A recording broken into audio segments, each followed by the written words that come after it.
our sign language interpreter, Damien Evans. The United States Embassy in Nairobi has clarified that it did not pay for the private jet that transported President William Ruto and his entourage to the US for the ongoing state visit at a conservative bill of about 200 million shillings. The cost of the president's travel to the US is now raising political heat, with One Azimio la Umoja, One Kenya coalition leaders calling for the formation of a special committee to probe the government's expenditure. The opposition has also questioned the size of the delegation that accompanied the president to the USA, saying it added unnecessary costs. KTN's political affairs reporter Emmanuel Tor starts our bulletin with that story. Hours after KTN News highlighted how President William Ruto spent over 200 million shillings to hire a royal jet from Abu Dhabi, UAE to move him to the United States of America for the 4-day state visit, the US Embassy here in Nairobi has distanced itself from footing the bill of hiring the Boeing business jet, which cost the taxpayer about 2.5 million shillings per hour.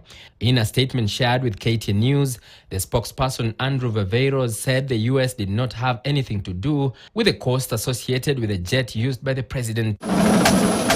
Ruto, who landed in Atlanta, Georgia Monday evening, was also accompanied by a host of a delegation, including an advance team, which has raised the number of high-ranking officials on the trip. Although State House has now unveiled the flight manifest of the delegation, pictures shared by President William Ruto show a huge number of leaders and content creators who accompanied him on the 4-day trip.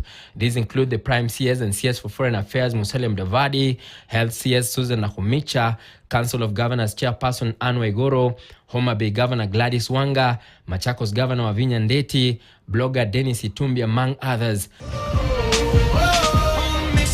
A delegation of content creators is also accompanying the president to showcase the activities in Atlanta and have been camping there as they await the president's visit to Tyler Perry Studios for the agenda on the creative economy. This comes as the opposition called for a speedy investigation into the trip with an explanation as to how much the total cost of the trip was. Tunataka kamati maalum iweze kuwekwa katika bunge ili kuchunguza hii matumizi ama ile expenditure ambayo ilitumika kukodisha hii ndege.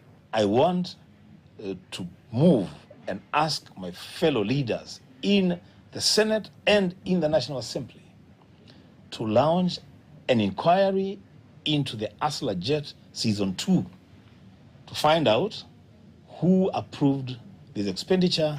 Kenya very proudly just a few years ago launched direct flights from Nairobi to New York, flying directly into JFK by our national carrier, Kenya Airways. We are very proud of that airline. I don't know why the president would not take advantage of that direct flight to fly into JFK. The leaders calling out the Kenya Kwanza administration for preaching water and drinking wine. Ni kwamba kulikuwa na mfumo ule ambao wa kusomesha watoto na kuwalisha. Unaona sasa hivi sasa hilo imeondolewa.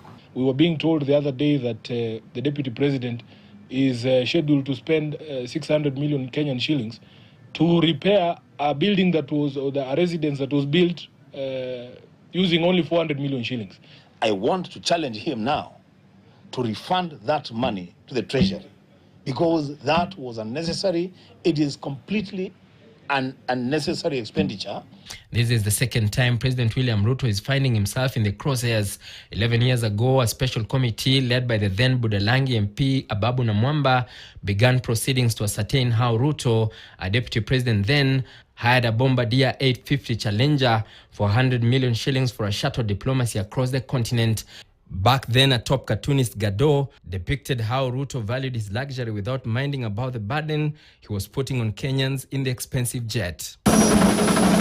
The current jet in question, fitted with 10 auxiliary tanks, went into commercial use about 9 years ago. This particular one, used by President Ruto and his team, is configured for day travel at 34 seats, 8 of them VIP, 8 business and 18 standard, and it also has an executive bedroom. Emmanuel Tor, KTN News, Nairobi. The president is very, very busy in America, where he has asked Kenyans to stop complaining